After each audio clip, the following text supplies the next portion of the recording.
Okay, hello. Everyone say a nice big hello. Hello. Hey. Hello, so you guys can be heard, I can be heard. That must mean it is time for the Slam Jam show here on the Extreme Improv Xstreamed YouTube channel. Today we're going to break down everything that's happened over the last week. It's been an incredibly busy week with huge breaking news, huge events, title changes, and like big matches made, and we're going to cover it all here and so much more. And on the show tonight we have TJ. Say hello to the people, and if you have one, give us a random wrestling fact.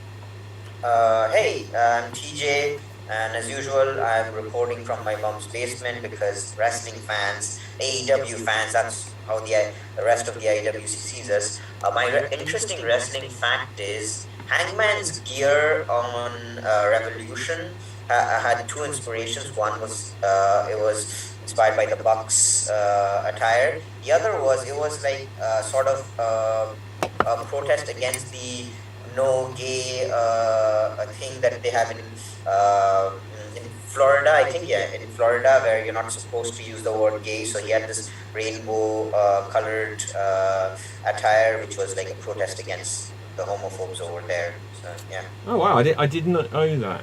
Like, I'll be honest, when I saw his attire, do you remember Back to the Future Part 3? Mm-hmm. Where Marty's got like the cowboy costume that Doc bought him, and it's just like, it's like not where we went back in time and they were all like browns or greys, and he just turned up in like pink and red and orange and stuff like that. That's what it reminded me of. Okay, but that's cool there. Darius, say hello to the people, give us a random wrestling fact if you have one.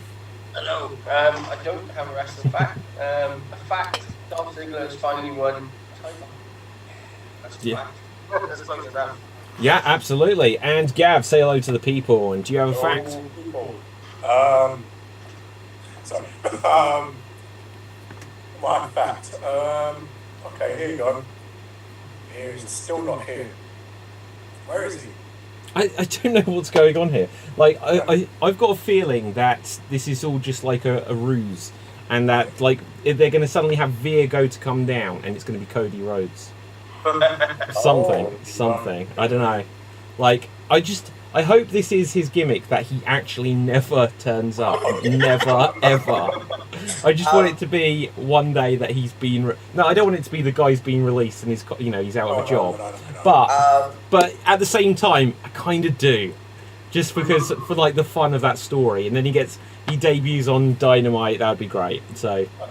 Veer this week, he actually made a new record for longest running time for someone to not debut even though they have been promoted.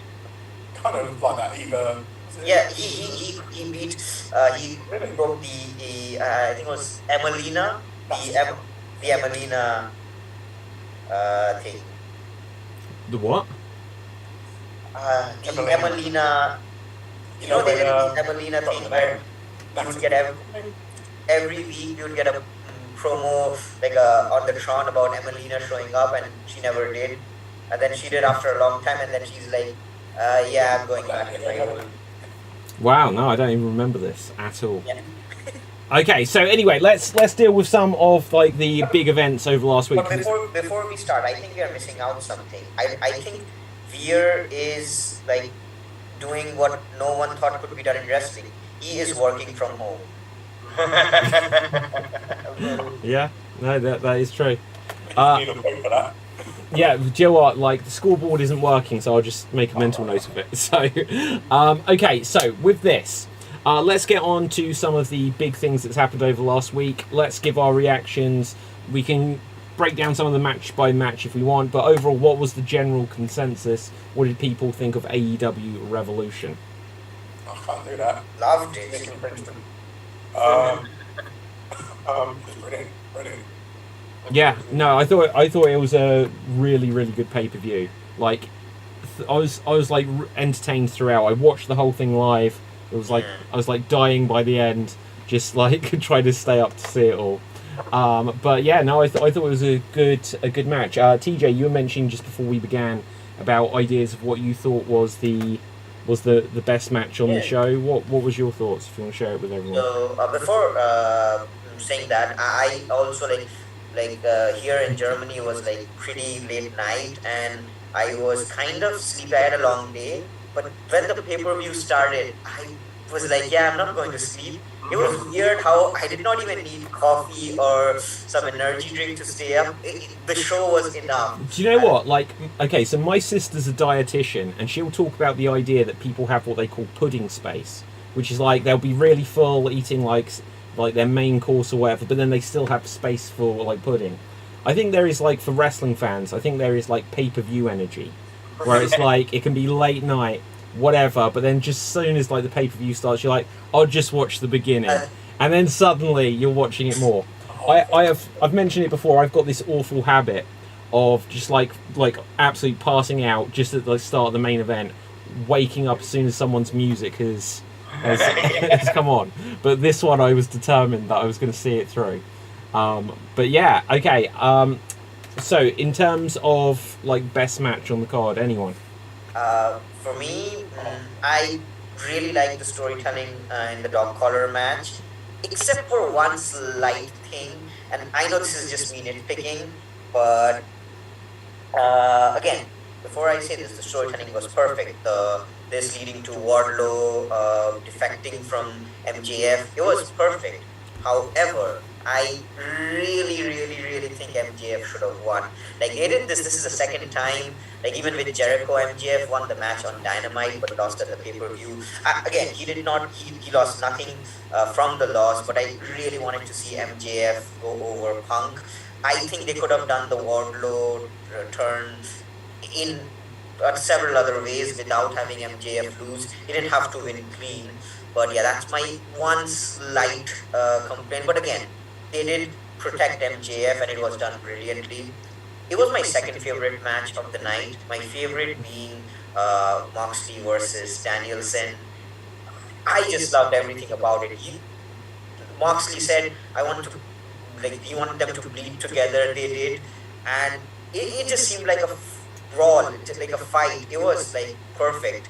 The one thing that I did want to see over here, again, it's no fault of theirs, no fault of anyone involved, but you know those slow motion replays you have in UFC, where imagine this match, considering how stiff this was, imagine this having those slow motion replays. That's a good shout, actually. Good shout. Yeah. Okay. Really and then Regal at the end of it as well. and that. Yeah. Do you know what? Like, what? I don't know who came up with the idea, just that he's got, obviously, Moxley with the crimson mask, and he's just like, I'm going to get in your face. And what does it tells you everything you need to know about Regal, just that he's like this. It's like, I'm going to have your blood on your face. I'm not intimidated. You know. Yeah. And what's so good about that, because I think it's a thing in the last day or whatever, Regal is on the roster page, and he does have, like, win-loss stats. I didn't think he was... I thought he couldn't... I thought he can't wrestle anymore, but who knows? Like, maybe he looked at Sting and was just like, you know, I'm going to get in there at some point.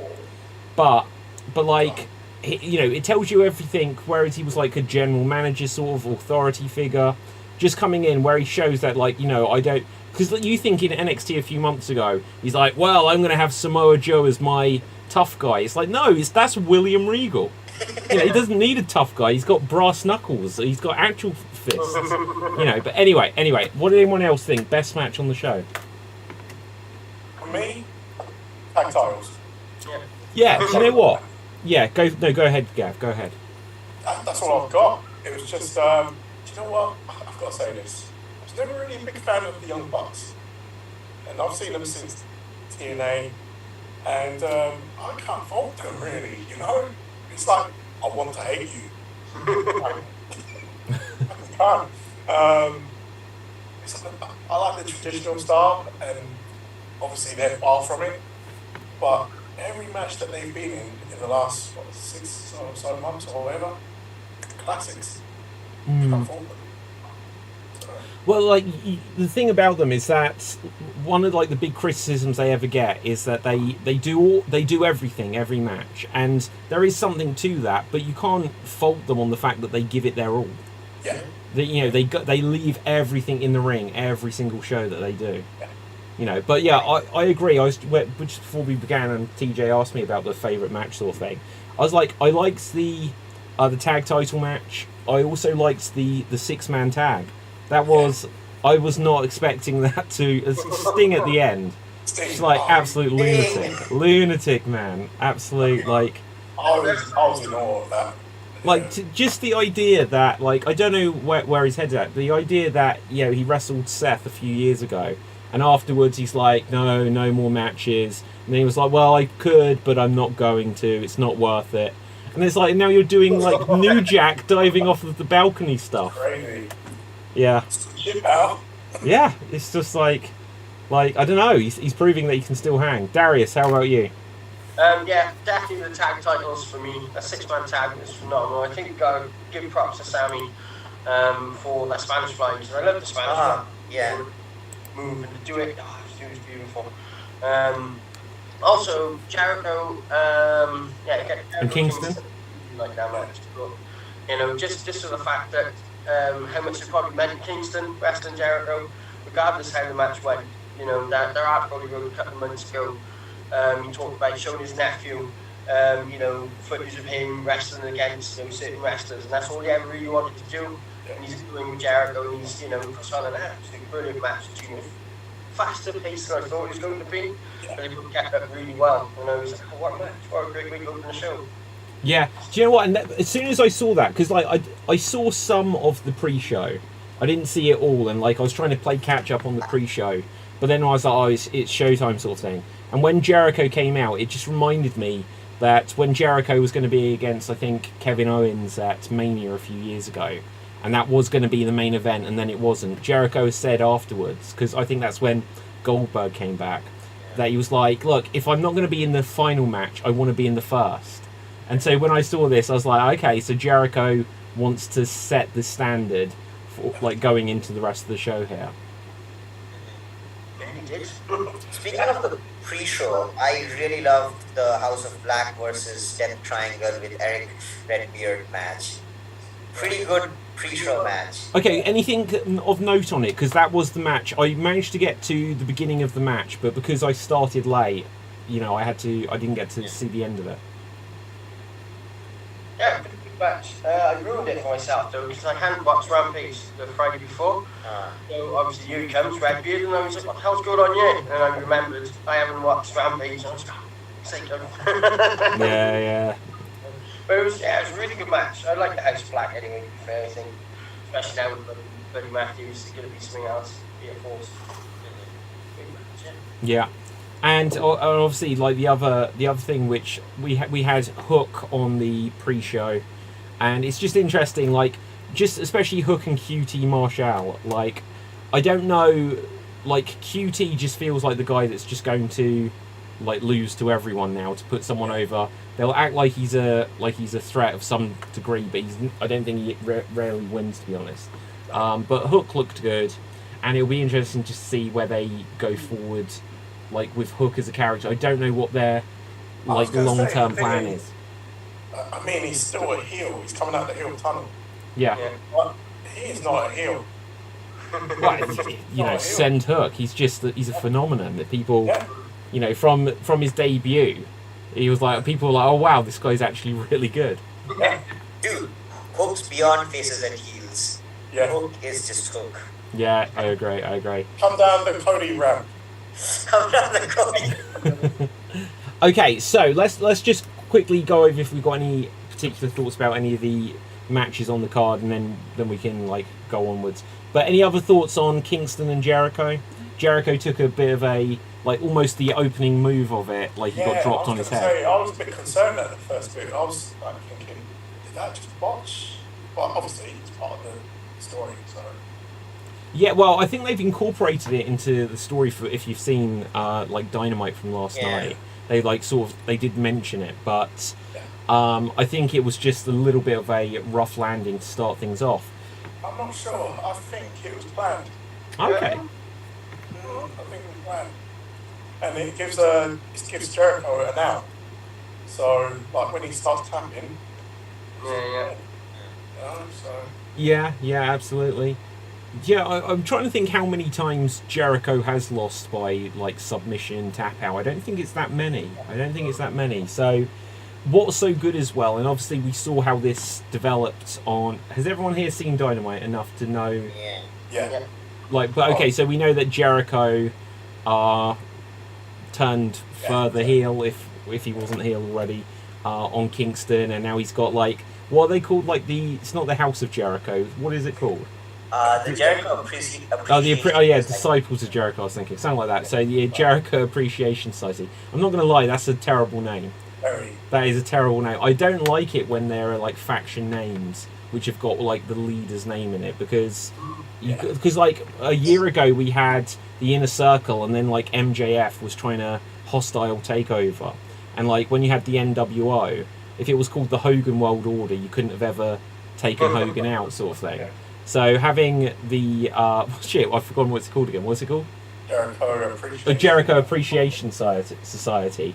I just think like, well, it just like, we know he's the biggest star in it anyway, and he is the leader, but it means that the others. Sorry, go ahead. I just saw that as a massive ego trip. Yeah, exactly. Yeah, it's just, obviously it works because like with the ego trip side of it, because he's a heel, but at the same time it's just like, come on, get over yourself a little bit. I think that's the point. I think they're just trying to be this cringy, because he also trademarked the influencer nickname. So I think he's just trying to be this cringy. Okay, guys, did you hear that? Jericho apparently has tried to copyright the term sports entertainer. Yeah, sports entertainer. Right, now that is just like, you have to give it to him. That is genius. That is genius. Like, I'm sure Vince won't allow that to happen though. Like, he's going to have something to say on that. He can't get away with that one. Okay, yeah, so next up we had the tag championship match. Jurassic Express. I was certain they were going to be losing it going in here. Red Dragon, Young Bucks. Anyone want to give some thoughts on that match? You still got to build them. They're relatively new champions, so they need to be built before they can actually lose. So. There's another story about the Young Bucks and the Red Dragon. So that story does not need the titles, and I'm really hoping that AEW now with the Ring of Honor and everything, they really introduce a trios title, because there are so many trios. So they could just do maybe Adam Cole and Red Dragon versus hopefully Omega and the Young Bucks for the trios titles. So, but one thing that I would really want to say, since we were talking about the Young Bucks previously, I really love the Young Bucks. They are my favorite tag team right now. And I think one of the criticisms, like I can understand every other criticism, but people say that they don't have in-ring psychology, which is something I would disagree.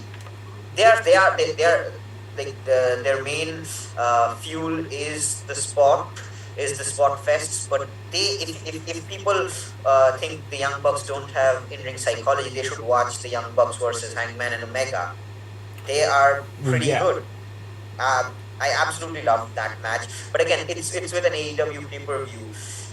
I love almost everything, but then it's just because it's not my favorite does not mean it's bad. It is pretty awesome. So love the tag team match. Yeah, I thought it was there was so much in it, and this is one of the things with like a lot of these matches on this card, is that there was so much to take in. There was like so many different spots. Like one thing I said, like I was like live tweeting the show, and I was like, God, how many Canadian destroyers are on the show and stuff like this? Like every move was just like a massive move and everything. But yeah, I was pleasantly surprised to see Jurassic Express keep it, because I do feel that if they'd lost it, they would have probably disappeared a little bit into the background. So it'll be interesting to see how long they do keep it now. Might lose it to Mox and Danielson. That might be a way they're going. That might be a way that they'll go with it. I'll tell you something else I'd like to see, and any of you can correct me if I'm wrong on this. Well, not that I'm wrong, it's more of a question. But like, when AEW started, there was such a focus on like, you know, tag team wrestling. It's, you know, the world tag team titles is equal to the world title. But have we seen the tag team titles actually main event a show yet? Like not a show, but like a big show, a pay-per-view. Has that happened yet? Oh, not yet. Okay, because like not necessarily, I don't know if I'd say Jungle Boy and Luchasaurus, but I think the Young Bucks against Moxley and Bryan Danielson could definitely be a Yeah. pay-per-view main But- event. Plus, I think they, I also had the same thought when they started the promotion, and since they have one of their big pay-per-views called Double or Nothing, it's the perfect show to have a tag team match main event. Like, but I really think they do focus on tag teams a lot more than other promotions. Like, you legit have a tag team division. People aren't just paired. Okay, Mox and Danielson have been paired, but we saw what they did with Omega and Hangman. They're gonna be a proper tag team. It's not just gonna be how will they one of those how will they coexist things. So I think they were pretty. But yeah, definitely they should have a tag team match main event or pay-per-view. Definitely. Yeah. Well, I don't know how long Mox and Danielson will stay a tag team off the top of my head. I've got a feeling that they'll put them together because they might, whatever their plan is, especially if Punk is going to go towards the world title, it would just be like, well, you've got, John Moxley, you've got Bryan Danielson. It's like, if they're not going towards like the main event, putting them as a tag team together like this, I think makes sense, especially bringing Regal in, and we'll get to that in a minute. But I feel that at some point, and I don't think in a year's time they're still going to be a tag team.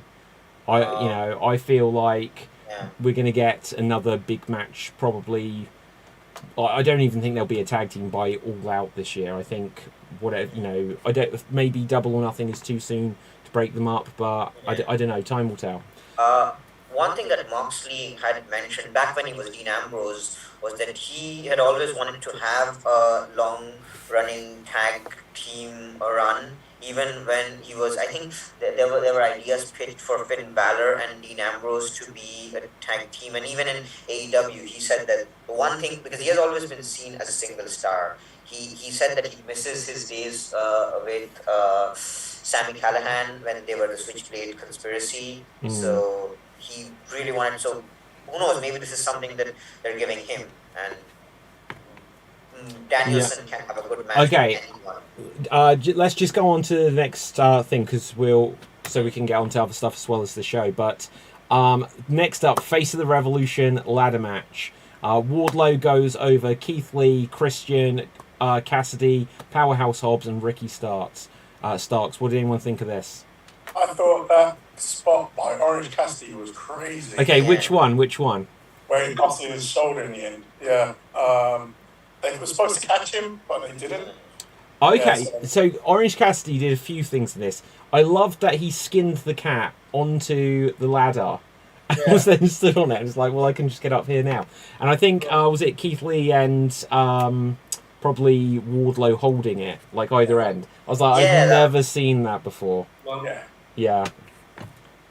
Yeah, same. I thought I see everything in a ladder match, and it would be the same old malarkey that I've seen before. And then I watched it. I was like, I was like, oh my god! It's like watching this little kid again. Just like, wow. It was terrible. I was like, what? That was brilliant. The innovation in that match is superb, especially from a match type that I've seen a million times before.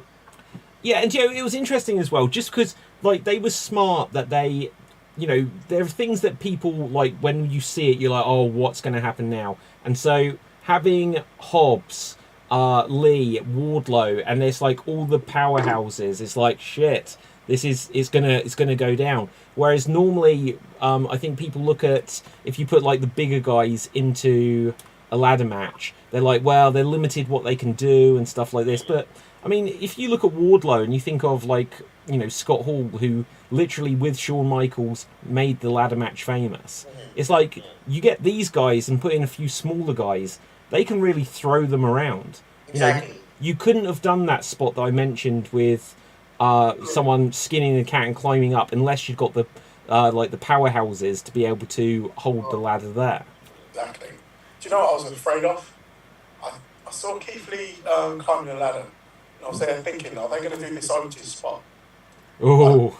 Breaking the ladder rungs, and I was just like, are they going to do it? Yeah, I'm glad they didn't. Yes. Were people happy with Wardlow going over there? Yeah. Absolutely. Okay then. All right. I thought we'd get one against that. No. Okay. So the only thing I'll say like about that is Keith Lee came in for his debut match to get a place in this, and then that he didn't win it. It's not the end of the world, but I just feel like it's like he could have come in with greater momentum, but instantly it was a little bit of a blip, and now he just has to have a do-over on like that beginning momentum there. So I'd put my money on Lee winning it, but I get now, especially with what they did in the Punk MJF match, why Wardlow won. But yeah, okay, so next up we had Jaden Tay, and this was, I think, the shortest match on the show. Any thoughts on this, anyone? Also the weakest, probably. Yeah, fairness to them though, they literally had just a few minutes to do it. Yeah. I don't know about that one being the weakest. Okay, what would you say perhaps was weaker? Like, okay, they're most less experienced. I thought they'd done really well from where they are. Of course. Jay looked incredible. Well, she came out Mortal Kombat, didn't she? Yeah, I was like, wow. Yeah, okay. That won me over. So yeah. Oh, who was it actually? It was something really funny. I don't know if it was like Tony Schiavone, but someone or JR on the commentary was like, she's dressed like a ninja. And then someone else was like, Mortal Kombat, man. Yeah. Oh, that was so funny. But any other thoughts on this match, anyone? I enjoyed it. I think you can see Jade coming on leaps and bounds, to be fair. I think Danielson now is working with the lesser experienced sort of women in AEW. And you can see it. He's working, I think, with Jamie Hayter, Tay Conte, he's working with, obviously, Jade. I think he's working with a couple of others as well. And yeah, you can definitely see that happening. I mean, it's a bit more slowed down, a bit more methodical. Jade looked a lot less green than she has done in the past. Massive improvement for both guys. Nothing really botched. And I love that slam that she does as well. Yeah, I thought you were going to say you love that opening kiss spot, but That too. I'm going to be honest. Like I saw it. I'll tell you what. I saw it happen, and in my head I was like, I don't know why this happened, but you know. For me, I was a little dozed off, and I was like, am I dreaming? Is this like... Well, yeah, exactly. I was like somewhat the same. Like, it's the very start of the match, and I was just like, wait, what have I missed here? It was something that definitely helped, awaken, whatever. Okay, so next up, Punk MJF, and yeah, this was a good match. Like the thing with their first match, they and with a lot of what Punk does, they do this slow build. It gives it this bigger match feel, and I like it. I think that perhaps the only criticism I've got for this was MJF working the injured hand or something. I felt was a bit face-like, just my opinion. It's like, oh, he's working against, like, Punk was busted open, but MJF with like the injured hand, having to wrestle around it. I was a bit surprised that they went in that route, because I felt like that would be more the face to have to, like, oh, I can't do certain things, but other than that, I thought it was great. Anyone else's thoughts on it? Obviously, you've got the internet going ablaze with Punk's ROH side of things. Oh, Yeah. So I didn't get it because I don't really watch ROH. I got it when I saw what he was wearing, and I was like, okay, this is like his old theme, obviously. But literally, when it first started, I thought, is he doing like a Terminator entrance? Because the theme kind of sounded a bit like the Terminator music. It's only until like later on I went back and researched a little bit to see what was going on. But I was completely out of it. I was like, I marked out. Sorry, I think it froze. I marked out. I almost shouted. It was like late night over here. I almost like, oh my god! I felt like a kid again. Obviously, I'm not a wrestling fan if I don't understand that. Just saying, internet people. Well, yeah, I don't know. It's crazy. The internet people are crazy. But what was it? Okay, so here was the other thought I'd got for like one thing at the end. Wardlow coming out.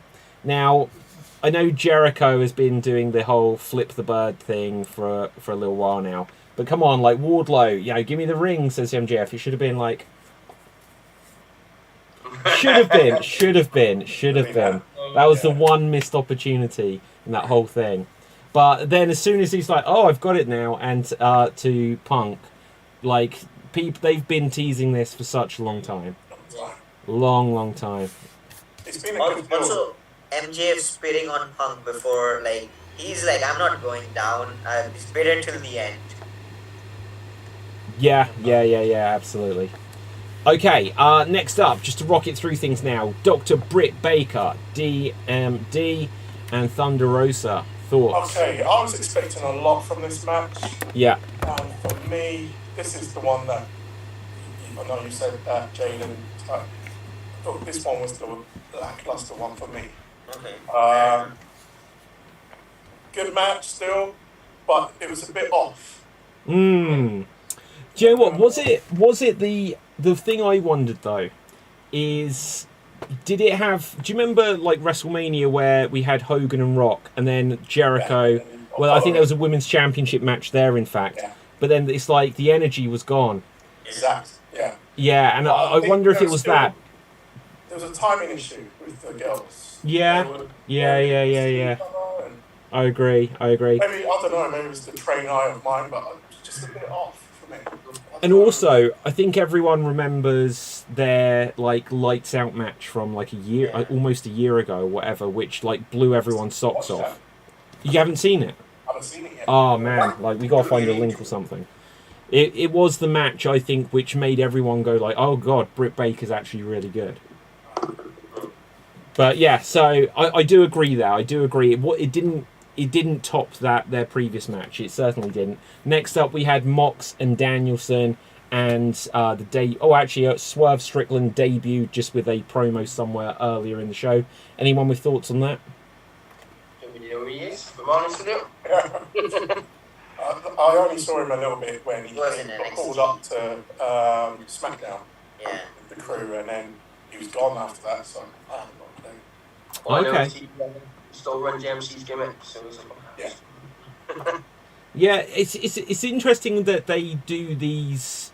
It feels like sometimes they like want the like, well, we're going to have a surprise for you, and we're going to bring someone out to debut just with a Tony Schiavone interview, and they've done like a few of these now. Like Jay Lethal did this a couple of months back. Christian Cage did this kind of like, here's someone to introduce, and then it always makes me worry that they don't really have too much of a plan for them coming in. It's just like, oh, we want to get them here, and we'll figure out what happens to them next after this. Okay, but yeah, so Moxley, Danielson, and then the debut of Lord Regal, William Regal, Stephen Regal. I don't know what they're going for here. I think they are saying William Regal, but it also felt like they were like, oh, are we allowed to say that? Because they seem to then just say, it's Regal after a minute. Good match. Favorite match. Yeah, very good match. Yeah, proper brawl. Well, that's really what you want it to be fair between the two of them.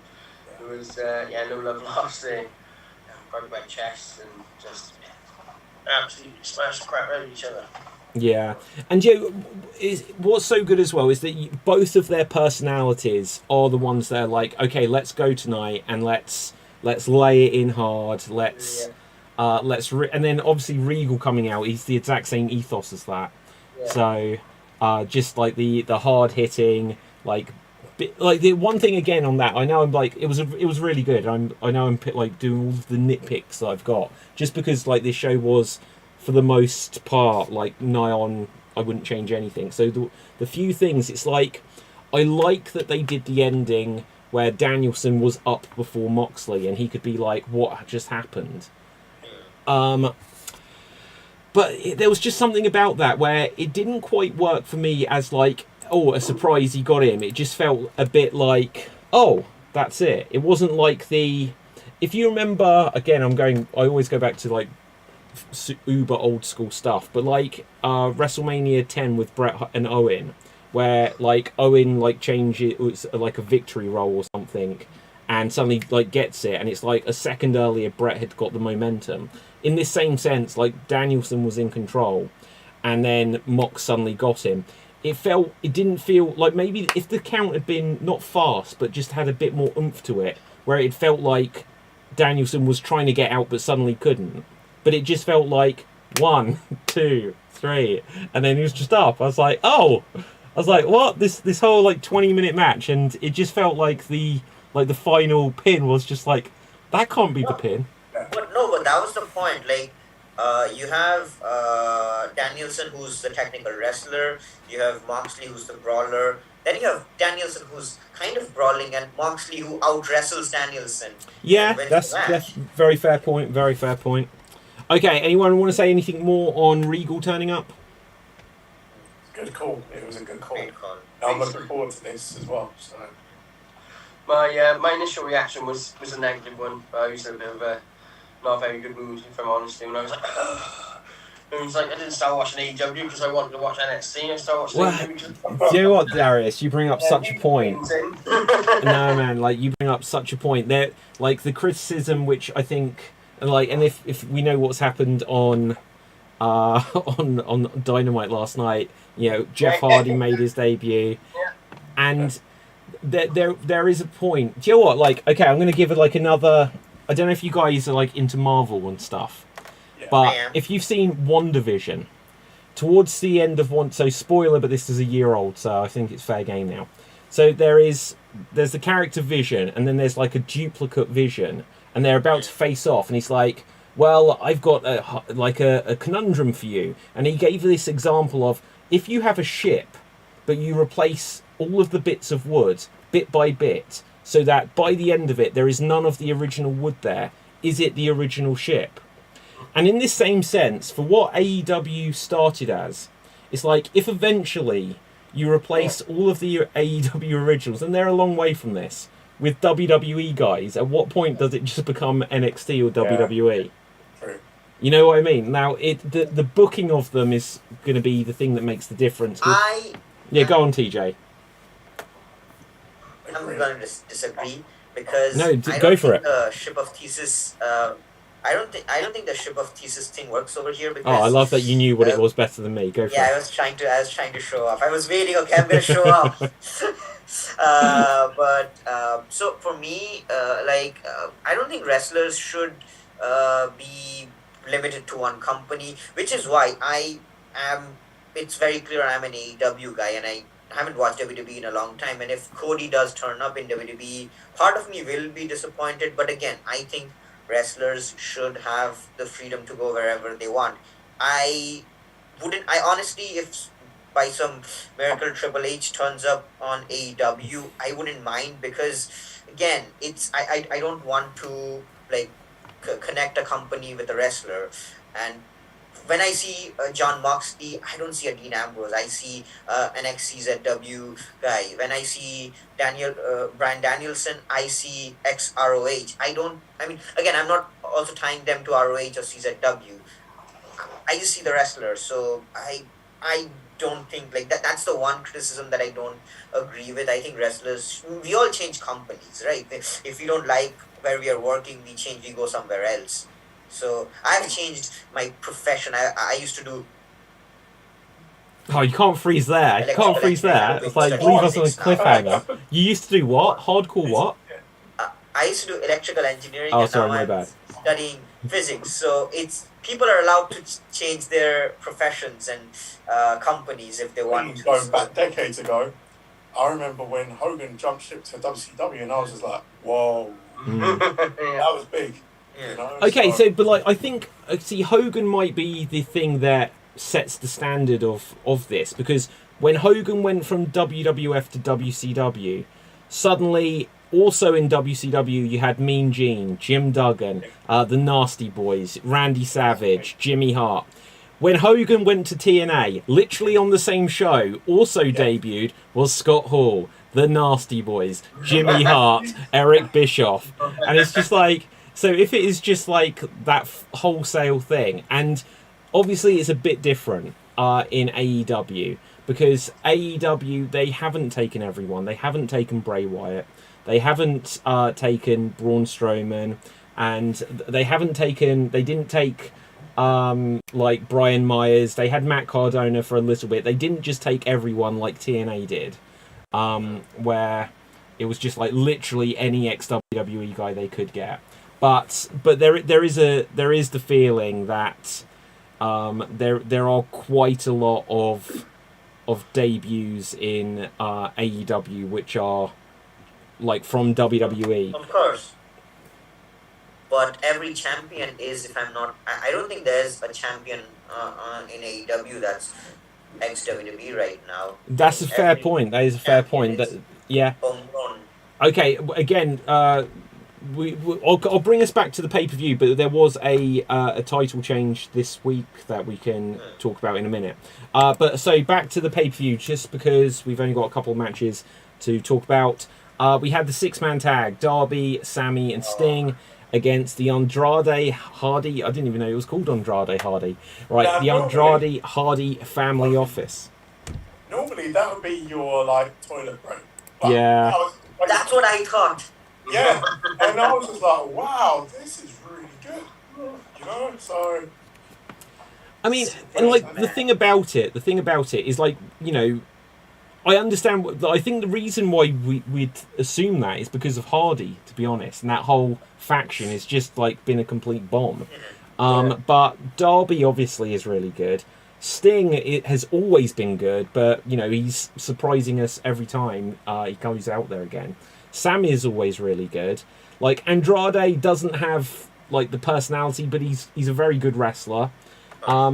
Isaiah Cassidy, he's like the weaker link, but in the ring he's really good. And Hardy again is someone he's almost a bit damaged, but like as we'll talk about in a minute, I think he's about to be very rejuvenated. So all of the pieces were there for why it should be good. But I completely agree. I think the assumption was that this wasn't going to be that much. Yeah. Surprised me. But pleasantly surprised me. So. And I think, did it end with the Spanish Fly that you mentioned earlier, Darius? No, that was the spot just before Sting. Okay, so how did it end? Darby hit the. That's it. Oh, yeah, that's that it. That was a bit botched as well. Oh my god, yeah. yeah. I think Hardy took a bump just before then, and it hurt him. That's why he was like, "Oh, if I can't move, he's gonna." Yeah. Oh, yeah. Oh, shame I remembered that. But yeah, he visually though, he just clipped like Darby just made contact with the back of his head, so you could justify that because if he was the other way around, it's a flying headbutt. So you could justify that he got something. But then shouldn't Darby be knocked out? Yeah.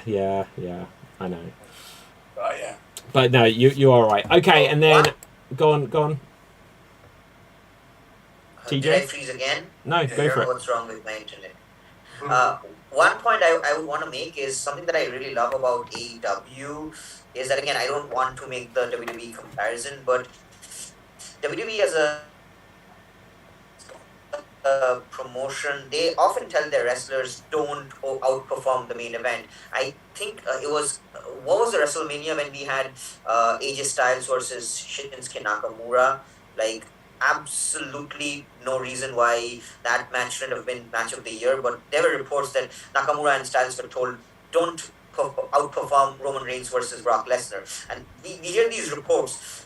Wrestlers are told, no, don't give it your all, like, water it down. AEW, they're like, you know what, every match, go ahead, give it your best, like, just steal the show from every single match, which is why even what we would think is a bathroom break feels like a legit main event.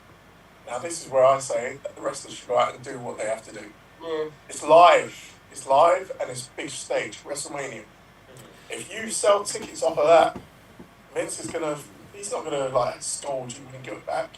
He's gonna be like, well done, guys.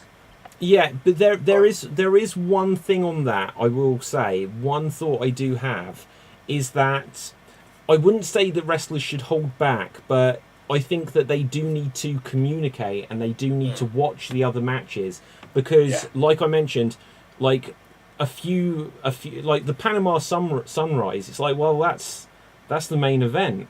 And then if we've got 4 Canadian destroyers earlier, and we have tombstones and then the Deadeye, it's like, well, that's the only thing. That's the only thing where I'm like, it's like, well, don't do the Canadian destroyer. Let's do like a power bomb or something. Because like back in the day, you'd be going around. I don't know if it still happens or not. But the wrestlers would be going around and going, "Oh, what are you working tonight?" And you know whether someone's working the arm, you stay away from it. And like, there's like wrestlers going on the outside, you make sure, especially if it's the main event, if they're going to go outside, you keep everything inside the ring. So there's all that stuff. So like a lost art, I guess. Yeah, I think there just needs that like little bit of communication, just because I think that is one thing where I think, even just going back to when AEW started, it was just like a bit weird that we had, oh my god, I forgot her name. Do you remember she'd come out dressed as Freddie Mercury? Who was that? I know. Is it Abaddon? No, it wasn't Abaddon.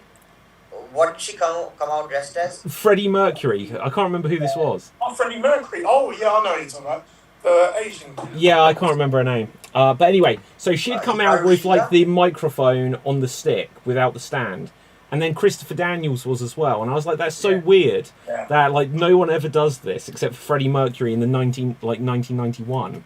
And then suddenly you've got 2 wrestlers on the same show doing the same thing. But anyway, so let's go on to the main event, just because we'll cover some of the other news afterwards, just because we've covered this for quite a while. Adam Hangman Page versus Adam Cole. Which Adam would win? Who decides? The crowd were brilliant for that. Yeah. Adam sucks. Adam sucks, yeah. Absolutely. Really loved how after the match, Adam Page, spoilers, Adam Page won, shook Adam Cole's hand. Like, he was down, but he just took his hand and there was that sign of respect. That's what makes Page the baby face over here. Like, really loved it. Yeah, well, upholding the code of honor, maybe. Who knows? Who knows? But yeah, no, I thought it was a really good match. I expected there to be like more like interference and stuff than we got in the end, and I was just expecting something at the end, and that's perhaps just because like the last couple of shows perhaps we get like debuts or something at the end. But I'm kind of glad that Page did win it, because I was scared that they were going to give it to Adam. Not to Adam. To give it to Cole. Yeah, I got bad news, Gav. Adam walks out with Adam won it. Yeah, Adam got it. So I was like, it's too early for Cole to win this, and I want them to raise Page's game a lot more, because he's still that. To me, I don't think he's like reached that championship status yet. Something about his title run is just lackluster for me. Yeah. And I'm like looking for something to sink my teeth in with it. So. Yeah. I think the thing that's unfortunate for Page is that from when he was like becoming champion, it coincided with all of like Punk, and then the Punk and MJF storyline has been the main event on any show, and obviously Danielson, Moxley returning. You know, I feel like the Hangman Page storyline has always played second fiddle to someone else. It has, yeah. And then I'm thinking it's... No worries, man. See you next week. Hopefully. Yeah, no, Darius.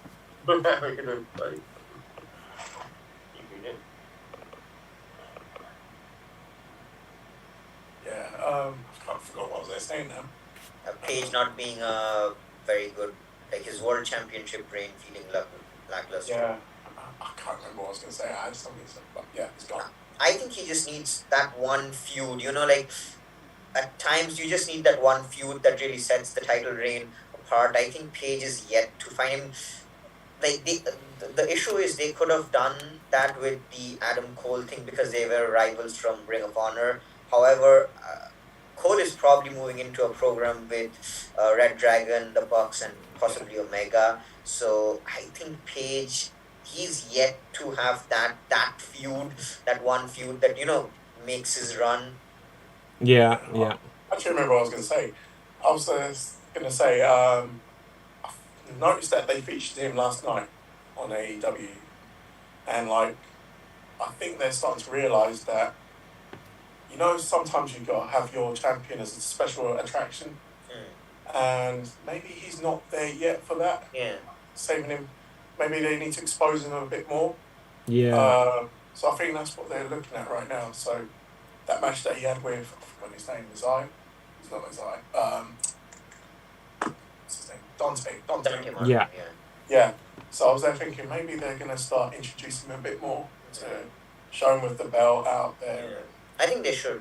Yeah, I agree. I think yeah, definitely Gav. Also one more thing. I think throughout Page's title reign, not once did I ever feel like he was going to lose the title, because Danielson was his first title reign. No way were they going to build up Page, like, no way were they going to have this long running 2-year storyline of him chasing the title and then have him lose on his first title defense. Especially to an ex-WWE guy. With Lance Archer. Sorry? I'm sorry, he froze. Okay. Like, what I was saying is, throughout Page's title reign, not once did I ever think that he was going to lose the title with Danielson. I mean, they were not going to have him chase the title for like 2 years and then have him lose on his first title defense. With Lance Archer, I love Lance Archer, but let's face it, he was not going to win it. With Adam Cole, there was a slight chance of them putting the title on him, but again, he was wrapped around that possible Omega and the Bucks feud. So I think we need if they do CM Punk versus Adam Page, there might be a chance of Punk winning. I mean, I would really want Page to be involved in a feud where we are like, we don't know who's winning. There's a very good chance that his opponent might win. Okay, So, let me just say this about the Punk situation. Now, Tony Khan, I get the feeling that Tony Khan throughout the entire time, and I think his confidence is like built, and that's probably where the friction has come with Cody, where he's like, no, I'm going to run things. But I think Tony Khan is open to manipulation from people. And the reason I say this is I think he wants to please people. I think there are certain bigger stars who he's afraid to say no to on certain things. I think Punk, at the end of the MJF match, going like this around the waist, I don't think he was told to do that. I think he just did that. Because I watched the press conference afterwards, and like the media scrum, and Punk was like, well, yeah, looking to the world title. Tony Khan is sat there, and his face was just like, he wasn't like nodding along or anything. But I think Punk was just saying, yeah, I'm going to be going for the world title next. And I think that is my opinion. That is literally my opinion. It might be that that Tony Khan always had the plan for him to go into the world title picture. But I think Punk probably said, well, look, I need to get back into things, so I'm going to have like some warm-up matches. And I think Punk has now decided, yeah, it's time, I'm going to go for the world title. And I think Punk is going to, you know, makes logical sense. And I think Punk is smart enough to see this himself, that, well, when we get to Double or Nothing, this whole return has been building up. Return to wrestling has to be that he's getting the world title shot at the biggest show of the year for them. And so he'll win it at Double or Nothing, and I think he's going to turn heel. That's my bold prediction months in advance. if he does, he should turn heel, because Punk coming back, saying that he's there for the young talent and then winning the world title would kind of be Punk going against everything like he stands for. So he has to turn heel if he does that. Well, yeah, but at the same time, like he can't change his age, right? What's he coming back for if he's not gonna? Don't get me wrong. I'm all for a CM Punk world title run in AEW. I just don't think it should happen right now. I don't think, not when you have Adam Page, you have guys like MJF. I'm all for Punk winning the world title. I mean, like, the thing is as well, like, it's a business at the end of the day. I don't think now is the right. It's a business at the end of the day. And is Punk going to draw more money than Page? Yes. Of course. There's your answer. But also, I think CM Punk, he's like, until the MJF feud, you got a little bit with Eddie Kingston, but I feel like people have said, well, he doesn't have the edge, because he's come out and he's not got anything to complain about because he's happy. No. So I think just turning him heel, he'll be able to find things to say, well, this should have been this way, or this should be better, you know. And I do think that that's going to be the route they go with him. The only thing that will be difficult is I think that they'll have to be careful, because then you have MJF, who seems like MJF, like I think someone might have mentioned it today actually. Someone said that MJF might be the one who takes it from Page, and then it could lead eventually to Punk winning it from MJF at All Out, if they wanted to do it that way. But then if you do have a heel MJF and a heel Punk, that's awkward, in the same sense that Jericho turning heel last night, and then MJF, because you think a year ago it was like the Inner Circle and MJF is doing this hostile takeover, and it's like, well, now Jericho's just broke up the Inner Circle, but it's like, so MJF and Jericho backstage, like, oh, so I was right after all. It's like, yeah, you're right, MJF, you know. But I have something to say over here, and I think Tony Khan has something that should satisfy everyone. He has Ring of Honor. Punk is ex-Ring of Honor. Have CM Punk win the Ring of Honor World Title. What? Give Punk... Yeah, I mean, he is a former Ring of Honor, ex-Ring of Honor. You want eyes on that product. And you can do crossovers. Why not have Punk win the... I don't know. I can't imagine a major promotion like getting like a really good in-ring talent and then just making them the world champion of like their developmental territory. Oh no, wait, Dolph Ziggler. We don't no, we don't know if Ring of Honor is going to be their developmental territory or not. Well, this is true. We don't know that. Okay, so let's, just because we'll have to wrap things up quite soon, and look, this has turned it, like last week we were discussing everything Ring of Honor. This week we've had a lot to discuss, all things like Revolution. That we'll get to some more like fun stuff, like silly games and stuff next week. But there's a couple of other things that I think we should like react to. So like Dolph Ziggler. Well, Dolph Ziggler, also Scorpio Sky. But yeah, let's start with Ziggler. So Ziggler wins the NXT title from Bron Breakker. Thoughts, guys? I think that's your baby, TJ, isn't it? Sorry? I thought that was like something. Was it you in the chat talking about it? No. Someone was in the chat talking about it, thinking, what's going on here? Sorry, I changed all the names, so... Yeah, it could be anyone. Anyone could have been saying it now. Right, okay, so yeah, like, I think, in one sense, my prediction from this is they're going to add the NXT title championship match to WrestleMania. And it will mean that they can add Ziggler versus Braun. Because if they were going to have an NXT championship match on WrestleMania... It'd be a four-way. With who? Bobby Roode and Ciampa. Yeah, it could be. And that makes a lot of sense as well. But like my thought is, if Braun was the champion going into WrestleMania, and a lot of people are like, well, we don't know this guy, and then if he's going to just win over Ziggler, it's like, well, why did we have Ziggler just challenge for something, and he's just going to lose again, because Ziggler always loses. But having Ziggler win it now means that Braun can get a big win and a title win at WrestleMania. That's my thought of what's going to happen here. I'll take that and I'll raise it to this. Okay, got it. So, again, this is not going to happen because WWE. But, I haven't seen a lot of Braun Breaker, so I can comment on whether he's a good wrestler or what. However, they do have a certain Walter. They do have a certain Walter or Gunther in NXT, who should be who is a world champion material. You have Dolph Ziggler, who sells like crazy. Give us Dolph Ziggler versus Walter. Imagine Ziggler selling a chop from Walter. Yeah. Give us that match at WrestleMania. Oh, that'd be great. And it's not impossible. They could go that route, but it's not happening. Gunther, he's a heel, right? Yeah. And Ziggler's a heel. All right. Yeah. I think Braun, though, they're going to... I said this before, Braun is going to win the Royal Rumble next year.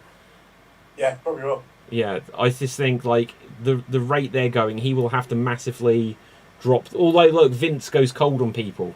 Like, Well, Big E was going to main event this year's WrestleMania, and apparently Vince just went cold on I him. think Braun's got that look, and he's got that stature as well. That Vince. As I Yeah. said before, Well, reasons he's before. the complete. But, He's the complete opposite to what NXT was. Yeah. exactly. You know, he was like, looks at NXT and you've got like the Red Dragon guys, and Vince was probably like, ugh, like, give me a Steiner, you know, just anything. You know, just give me. But he's got to prove himself before he gets that Steiner name, though. Well, yeah, well, it never happened for Michael McGillicuddy, did it? I mean- Charlotte at the beginning. Yeah, very Names true. do change on the main roster. Maybe he debuts as Rex Steiner on the main roster. Yes, please. Yeah. But what he was on Raw this week.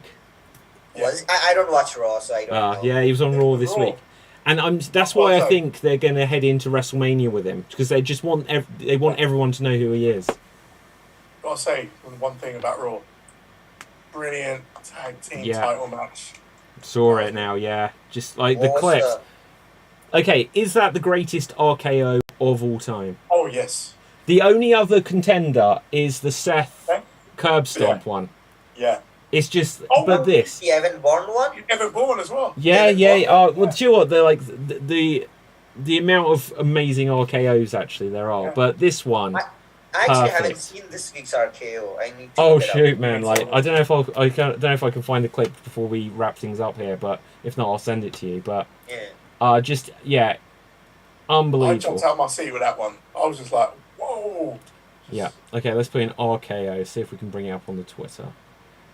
Right. So anyway, Scorpio Sky TNT Champion. Now I was okay. So only like within the last few days, they were something like Scorpio hasn't lost at all in the last year. And I was like, what? Where did that come from? Because I was not aware of in it. the last year. Sorry. I mean, Well, even yeah, I haven't that's the thing. lost. That is the thing. I was like, that's a heck of a thing that's flown under the radar. And then when they announced that, well, this will be the 364th day or 365th day, I was like, oh, Sammy's just won it. I was like, why say that there's this streak if you're just going to have him lose? And they didn't. And I'm pleased. Because Scorpio Sky, do you remember right at the start of AEW, like he got a shot against Jericho and everyone's like, this guy, you know, because I think he's not the... He's like, surprisingly, that he's been around the business but under the radar for a while. But people are like, oh, okay, this guy's going to be a star. Yeah. And then they dropped the ball on him. Yeah. But so I was pleased to get this second chance here. Because again, he feels like, even though again he's been elsewhere, he feels like one of the AEW originals. he's got to do better on his acting skills, like when he's with Dan Lamb. Dan Lamb. Dan Butler, yeah. Yeah, he's got to do his, like, all that little clicking and all that kind of stuff that he does. And playing up for the camera, he's got to stop that bit and be a bit more, what's the word I'm looking for? Like, not so serious, but A bit more intensity? yeah, something like that. Yeah, It's just- I know what you mean. Yeah. Okay, so let's just hold this so you can perhaps see it. Boom. Holy shit! See if we get it in better focus. There we go. Check this. So Riddle was on the ground. So it wasn't that he was just going to nothing. Riddle rolls out, Shit. catches him in an RKO. It's just unbelievable. Unbelievable move. The place went wild for it as well. I mean, I would still prefer the curb stomp RKO one, and I think the Evan Bourne one is my favorite. Yeah. That this would be maybe the third best RKO ever. There's something about this though, just because literally, just because of the camera angle, it did come out of nowhere. It came out of nowhere. He Riddle was the one on the ground. He was going for the moonsault, and it's a Kurt Angle moonsault, perfect moonsault, and then just Orton's there for it. Pretty dangerous as well. That's the thing. It's really, Well, if you yeah. doesn't time that properly and break your neck. Yeah, absolutely. Okay, guys, we'll begin to wrap things up here. But I'll just check to see if there's any breaking news anything that we Paige have. Van Sant. What was that? Paige Van Sant. Yeah, go for it. From AEW. So she's the new signee. So that'd be interesting. Yeah, I'll be honest. I don't know much about her. She's an MMA MMA. fighter. Okay. UFC, ex-UFC. And is she got a history in wrestling at all, or? No. Okay, well the Nightmare Factory better better get going on it, man. Okay, so let's have a look. William Regal issues an apology about time issues with his Dynamite promo. Did he just go over? Yeah. I've seen clips of it again, but I haven't seen all of Dynamite from last night. Oh yeah, Jeff Hardy. Does anyone want to react to that? They got his WWE music. Yeah. Yeah, that was cool. Like, see, here was all of the thing where people's like, how would they do that? And apparently it was that, you know, it wasn't their music. It wasn't WWE music. But the thing about it, like, because on the clip, I've watched it over and over again, the thing that people are saying on Twitter is that Matt is being beaten down, Sting and Darby, and he's like, I love it. But the thing is, it's so Jeff Hardy. Like, but like, so the only thing I would have thought about that is, rather than have him come out and save Matt, because I understand why they did that, to have the reunion there and everything.